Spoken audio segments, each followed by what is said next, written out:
और इस वीडियो में हम आपको बताएंगे सोनिया गांधी के बारे में। तो चलिए शुरू करते हैं। सोनिया गांधी का जन्म इटली में विंजेंसा से 20 किलोमीटर दूर एक छोटे से गांव लुसियाना में 9 दिसंबर 1946 को हुआ था। शादी से पहले उनका असली नाम एंटोनियो माइनो था। उनके पिता का नाम स्टीफनो माइनो था, जिनका एक कंस्ट्रक्शन का बिजनेस था, और वे बेटिनो मुसेलिनी, जो कि इटली का तानाशाह था, उसकी सेना में काम करते थे। वे एक फांसीवादी सिपाही थे, जिन्हें रूस में 5 सालों के लिए जेल भी हुई थी। उनकी माता का नाम पाओलो माइनो था। उनकी 2 बहनें हैं, अनुष्का, जिनका असली नाम एलेजेंड्रिया है, और दूसरी बहन का नाम है नाडिया। सोनिया गांधी का बचपन टूरिन, इटली से 8 किलोमीटर दूर स्थित ओर्बसानो में व्यतीत हुआ। वहाँ वे रोमन कैथोलिक परिवार में पली बढ़ी। सोनिया गांधी ने अपनी शुरुआती शिक्षा एक कैथोलिक स्कूल मारिया एसोलिएटरी स्कूल में अपने 13वें वर्ष तक की। इसके बाद 1964 में वह कैम्ब्रिज विश्वविद्यालय में बेल एजुकेशन ट्रस्ट के भाषा विद्यालय में अंग्रेजी भाषा का अध्ययन करने गई। परंतु सुब्रमण्यम स्वामी ने आरोप लगाया है कि सोनिया गांधी कभी कैम्ब्रिज विश्वविद्यालय गई ही नहीं। उन्होंने बताया कि वे एक बार कैम्ब्रिज विश्वविद्यालय में एक लेक्चर देने के लिए गए हुए थे, तो उन्होंने वहाँ कॉलेज के अधिकारियों से पूछा कि सोनिया गांधी कॉलेज के दिनों में कैसी स्टूडेंट थी। तो अधिकारियों ने उन्हें बताया कि सोनिया गांधी नाम की कोई लड़की यहाँ नहीं पढ़ती थी। तो स्वामी जी ने सोनिया का दूसरा नाम बताकर पूछा, लेकिन इस नाम से भी कोई नहीं पढ़ता था। और स्वामी जी इस तथ्य को यूनिवर्सिटी से लिखवा कर लाए थे कि सोनिया गांधी या एंटोनियो माइनो नाम की कोई भी लड़की यहाँ नहीं पढ़ती थी, बल्कि सोनिया गांधी ने लेनॉक्स स्कूल से इंग्लिश भाषा का कोर्स किया था, और ये स्कूल भी 1970 में बंद हो गया था। अंग्रेजी भाषा का कोर्स पूरा होने के बाद सोनिया गांधी ने वेरा सिटी रेस्टोरेंट में एक वेट्रेस के रूप में काम करना शुरू कर दिया। यहीं सोनिया गांधी की मुलाकात राजीव गांधी से हुई, जो उस समय कैम्ब्रिज के ट्रिनिटी कॉलेज में पढ़ते थे। ऐसा नहीं है कि केवल राजीव गांधी ही सोनिया से मिलने वाले उनके पुरुष मित्र थे। उनसे मिलने वाले अन्य पुरुषों में माधवराव सिंधिया तथा एक जर्मन पुरुष स्टिगलर प्रमुख थे, जो कि सोनिया के घनिष्ठ मित्रों में से थे। सोनिया गांधी की माधवराव सिंधिया से मित्रता राजीव गांधी के विवाह पश्चात भी लंबे समय तक जारी रही। चलिए वापस चलते हैं राजीव गांधी पर। राजीव गांधी ने 1962 से 1965 तक कैम्ब्रिज में मैकेनिकल इंजीनियरिंग में दाखिला लिया, लेकिन वह परीक्षा पास नहीं कर सके। इसलिए 3 साल फेल होने के बाद उन्होंने 1966 में लंदन के इंपीरियल कॉलेज में दाखिला लिया, लेकिन यहाँ भी डिग्री पूरी किए बिना ही कॉलेज छोड़ दिया। के.एन. राव ने अपनी पुस्तक में लिखा है कि राजीव गांधी सोनिया गांधी से शादी करने के लिए एक कैथोलिक क्रिश्चियन बने और अपना नाम रॉबर्टो रखा, जिसके बाद उनके 2 बच्चे हुए, जिसमें से लड़की का नाम बियंका रखा और लड़के का नाम रखा राहुल। और भारत की जनता की आंखों में धूल झोंकने के लिए राजीव सोनिया का हिंदू रीति रिवाजों से पुनर्विवाह करवाया गया, और बच्चों का नाम बियंका से बदलकर प्रियंका और राहुल से बदलकर राहुल कर दिया गया। 1968 में दोनों का विवाह होने के बाद सोनिया गांधी भारत में रहने लगी। पहले सोनिया गांधी हर 5 वर्ष बाद विदेशी कानून के तहत भारत में रहने का परमिट लिया करती थी। यह परमिट उन लोगों को दिया जाता था जो कि अस्थायी तौर पर भारत में रहने आते हैं। सोनिया गांधी ने सर्वप्रथम भारत में रहने का परमिट 1968 में प्राप्त किया था, जब वो पहली बार राजीव गांधी के साथ भारत आई थी। 1973 में 5 वर्ष की समाप्ति पर अगर वे चाहती तो भारत की नागरिक बन सकती थी, लेकिन 1973 में उन्होंने पुनः आवेदन करके अगले 5 वर्षों तक भारत में रहने का परमिट प्राप्त किया। इसके बाद 1978 में उन्होंने दोबारा अगले 5 वर्षों के लिए भारत में रहने का परमिट लिया, और भारत का नागरिक बनने का आवेदन भी सोनिया गांधी के नाम से नहीं, बल्कि एंटोनियो माइनो के नाम से किया जाता था। सोनिया गांधी ने भारत की नागरिकता विवाह के 15 वर्ष के बाद यानी 30 अप्रैल 1983 को ली थी। 1982 में IIT गेट दिल्ली के पास रात 2 बजे एक कार एक्सीडेंट हुआ, जिसमें सिर्फ माधवराव सिंधिया और सोनिया गांधी बैठी थी। दोनों को काफी गहरी चोट आई थी। एक IIT के छात्र ने उन दोनों को कार से बाहर निकाला। सोनिया गांधी की इच्छा पर उन्हें प्रधानमंत्री निवास भेज दिया गया तथा माधवराव सिंधिया, जिनका पैर टूट गया था, उन्हें दिल्ली पुलिस ने आकर अस्पताल भेज दिया। माधवराव सिंधिया सोनिया गांधी के धीरे धीरे आलोचक होते जा रहे थे तथा उन्होंने अपने निकटवर्ती मित्रों से सोनिया के संबंध में संदेह भी जताया था। और फिर कुछ समय बाद ही एक वायु दुर्घटना में माधवराव सिंधिया की रहस्यपूर्ण परिस्थितियों में मौत हो गई। ऐसा कहा जाता है कि इंदिरा गांधी की बुलेट प्रूफ कारों का ठेका एक जर्मन कंपनी को दिया गया था, जिसमें बिचौलिए का काम किया था वोल्टर विंसी ने, जो कि सोनिया गांधी की बहन अनुष्का का पति था, और इस डील में उसने भारी भरकम कमीशन खाया था। इसके बाद 1986 में वोल्टर विंसी को भारत की एसपीजी को इटालियन सुरक्षा एजेंसी द्वारा प्रशिक्षण दिए जाने का भी ठेका मिला, और इस सौदे के लिए उसने नगद भुगतान की मांग भी की थी, और वो भुगतान सरकारी तौर पर किया भी गया। इस नगद भुगतान के बारे में तत्कालीन कैबिनेट सचिव बीजी देशमुख ने अपनी किताब में उल्लेख भी किया है। और ये ट्रेनिंग भी असफल रही और सारा पैसा लगभग व्यर्थ ही चला गया, क्योंकि इटली के जो सुरक्षा अधिकारी भारतीय एसपीजी कमांडो को प्रशिक्षण देने आए थे, उनका रवैया जवानों के प्रति बेहद खराब था। एक जवान को तो उस दौरान थप्पड़ भी मारा गया। रो अधिकारियों ने ये बात राजीव गांधी को बताई और कहा कि इस व्यवहार से सुरक्षा बलों के मनोबल पर विपरीत प्रभाव पड़ रहा है और उनकी खुद की सुरक्षा व्यवस्था भी ऐसे में खतरे में पड़ सकती है। घबराए हुए राजीव ने तत्कालीन वह ट्रेनिंग रुकवा दी, लेकिन वह ट्रेनिंग का ठेका लेने वाले वॉल्टर विंसी को तब तक भुगतान किया जा चुका था।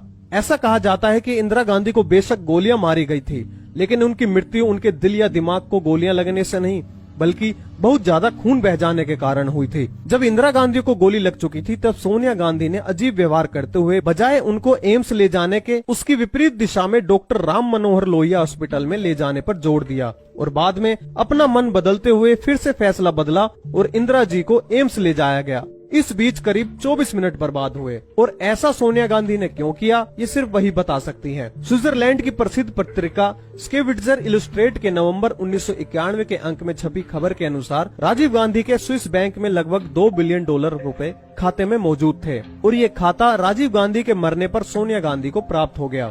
मैगजीन में ये भी दर्शाया गया है कि रशिया की खुफिया एजेंसी केजीबी ने सोनिया गांधी, जो कि भारतीय राजनेता से विवाहित हैं, उसे इतनी मोटी रकम क्यों दी। वहीं retire Indian police service officer Malay Krishnadhar के द्वारा लिखित किताब ओपन सीक्रेट में यह खुलासा भी किया गया है। मलय कृष्णाधर ने 29 वर्षों तक इंटेलिजेंस ब्यूरो में सेवा दी थी। उन्होंने कहा है कि मेरी मेहनत भरी रिसर्च रंग लाई। उन 4 मंत्रियों यानी इंदिरा सरकार के कैबिनेट मंत्री और 2 दर्जन सांसद केजीबी, जो कि रूस की जासूसी एजेंसी है, उसके लिए काम करते थे। केजीबी इन्हें इसके लिए मोटी रकम देती थी। इस किताब में उन्होंने सोनिया गांधी पर आरोप लगाते हुए कहा है कि सोनिया गांधी एक केजीबी द्वारा भेजी हुई जासूस है। इसके साथ ही जब इंदिरा गांधी और राजीव गांधी प्रधानमंत्री थे, उस समय ऐसा कोई भी दिन नहीं जाता होगा कि जब बिना जांच के डिब्बों में भर भर कर सामान दिल्ली तथा चेन्नई अंतर्राष्ट्रीय हवाई अड्डे से रोम ना जाता होगा। ये सारा सामान एयर इंडिया तथा एलिटेलिया जहाजों में जाता था। कांग्रेस के नेता अर्जुन सिंह पहले मुख्यमंत्री के रूप में तथा बाद में कैबिनेट मंत्री के रूप में सोनिया के कार्यक्रमों को अंजाम दिया करते थे। यहाँ से पुरातात्विक महत्व की बहुत सी वस्तुओं को पहले इटली की 2 दुकानों, जिनका संचालन सोनिया गांधी की बहन अनुष्का किया करती थी, में पहुँचाया जाता था। इन दुकानों के नाम रिवोल्टा में एटनिका और बसानो में गणपति नाम से थे। यहाँ से झूठा बिल बनाकर इन सामानों को इन्हें लंदन नीलामी द्वारा बिक्री हेतु भेज दिया जाता था। इसमें से कुछ धन राहुल गांधी के नेशनल वेस्टमिनिस्टर बैंक तथा हांगकांग एंड शंघाई बैंक के लंदन स्थित खाते में जमा हो जाता था, परंतु इसमें से ज्यादातर धन कैमेन द्वीप स्थित बैंक ऑफ अमेरिका के गांधी परिवार के खाते में जमा किया जाता रहा। इस मामले में सीबीआई ने तो साल 1993 में भारतीय एंटीक चुराने वालों का पता लगाने के लिए एफआईआर तक दर्ज की थी, लेकिन उस समय केंद्र में कांग्रेस की सरकार थी और मध्य प्रदेश में भी। सोनिया गांधी के विश्वस्त माने जाने वाले अर्जुन सिंह तब मध्य प्रदेश के मुख्यमंत्री थे। अर्जुन सिंह की मदद से सरकार पर दबाव डालकर उस एफआईआर में सोनिया गांधी का नाम ही नहीं डाला गया। आरोप है कि इस संकट से बचने के लिए सोनिया गांधी ने सिर्फ अर्जुन सिंह का ही नहीं, बल्कि कला विशेषज्ञ मार्तंड सिंह, पाकिस्तानी दंपत्ति मुनीर और फरीदा अताउल्लाह, लंदन में रहने वाले पाकिस्तानी मूल के आईएसआई एजेंट सलमान तासिर के अलावा लिट्टे की भी मदद ली थी। राजीव गांधी की मृत्यु के बाद कांग्रेस के नेताओं ने सरकार संभालने के लिए सोनिया गांधी को बुलाया, पर उन्होंने इनकार कर दिया और कहा कि राजनीति से वह दूर रहने वाली हैं। लेकिन परिस्थितियों को देखकर 1997 में राजनीति से जुड़ गई। 1998 में सोनिया गांधी कांग्रेस पार्टी की अध्यक्षा बनी। इसके बाद सोनिया गांधी अक्टूबर 1999 में बेल्लारी कर्नाटक से और साथ ही अपने पति राजीव गांधी के निर्वाचन क्षेत्र अमेठी से चुनाव लड़ा और करीब 3 लाख वोटों से दोनों जगह से जीत हासिल की। इसके बाद 1999 में 13वीं लोकसभा में विपक्ष की नेता चुनी गई। इसके बाद 2004 के लोकसभा के चुनावों में सोनिया गांधी के नेतृत्व में कांग्रेस और उनके सहयोगियों ने मिलकर 204 सीटें जीती। इसके बाद सुब्रमण्यम स्वामी बताते हैं कि 14 मई 2004 के अखबारों में उन्होंने देखा कि सोनिया गांधी दावा कर रही थी कि वही सरकार बनाएंगी। उस समय वह मद्रास में थे। तब उन्होंने तत्कालीन राष्ट्रपति कलाम को चिट्ठी लिखी और उनको बताया कि हमारे देश के कानून के अनुसार वह पीएम नहीं बन सकती, क्योंकि सोनिया की नागरिकता पर कई अंकुश लगे हुए हैं। उन्होंने अभी तक इटली की नागरिकता नहीं छोड़ी है। स्वामी जी ने संविधान के सेक्शन 5 के एक प्रावधान का जिक्र चिट्ठी में किया था। 17 मई 2004 की दोपहर को 12:30 बजे वे राष्ट्रपति से खुद जाकर मिले। उनसे कहा कि सोनिया गांधी को प्रधानमंत्री नियुक्त नहीं किया जा सकता, ये कानूनों के खिलाफ होगा। उसी दिन शाम 5 बजे सोनिया गांधी को राष्ट्रपति से मिलना था, जहां वे सरकार बनाने के लिए दावा पेश करने वाली थी। लेकिन दोपहर 3 बजे सोनिया गांधी के पास राष्ट्रपति भवन से एक चिट्ठी पहुंची, जिसमें लिखा था कि शाम 5 बजे का अपॉइंटमेंट रद्द किया जाता है। अगर वे चाहें तो अगले दिन यानी 18 मई को मुलाकात कर सकती हैं। और इसी के चलते सोनिया गांधी ने मनमोहन सिंह को प्रधानमंत्री नियुक्त किया। इसके बाद राष्ट्रीय सुझाव समिति का अध्यक्ष होने के कारण सोनिया गांधी पर लाभ के पद पर होने के साथ लोकसभा का सदस्य होने का भी आक्षेप लगा, जिसके चलते 23 मार्च 2006 को उन्होंने राष्ट्रीय सुझाव समिति के अध्यक्ष पद और लोकसभा की सदस्यता दोनों से त्याग पत्र दे दिया। मई 2006 में वे रायबरेली उत्तर प्रदेश से पुनः सांसद चुनी गयी। उन्होंने अपने प्रतिद्वंदी को 4 लाख से अधिक वोटों से हराया। इसके बाद 2009 के लोकसभा चुनाव में उन्होंने फिर यूपीए के लिए देश की जनता से वोट मांगा। एक बार फिर यूपीए ने जीत हासिल की और सोनिया यूपीए की अध्यक्ष चुनी गई। 2012 में बिजनेस इनसाइडर की आई रिपोर्ट के मुताबिक सोनिया गांधी के पास 2 से 19 अरब डॉलर यानी करीब 99 अरब से लेकर 948 अरब रुपए की संपत्ति थी, जिससे वे दुनिया की चौथी सबसे अमीर राजनेता बन गई थी। 2013 में सोनिया गांधी पहली महिला बनी जिन्होंने कांग्रेस के अध्यक्षा के रूप में अपने 15 साल पूरे किए।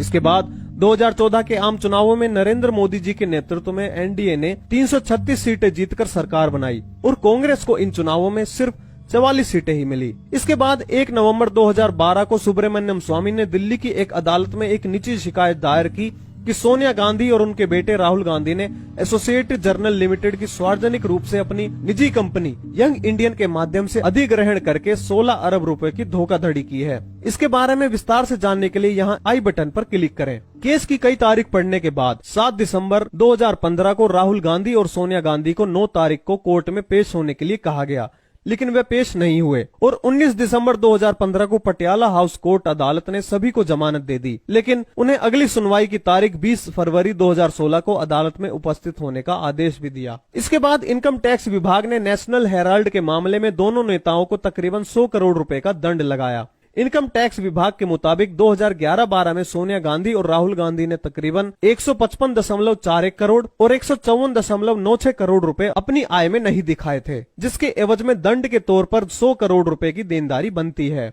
अभी सोनिया गांधी इसी केस में जमानत पर जेल से बाहर चल रही हैं।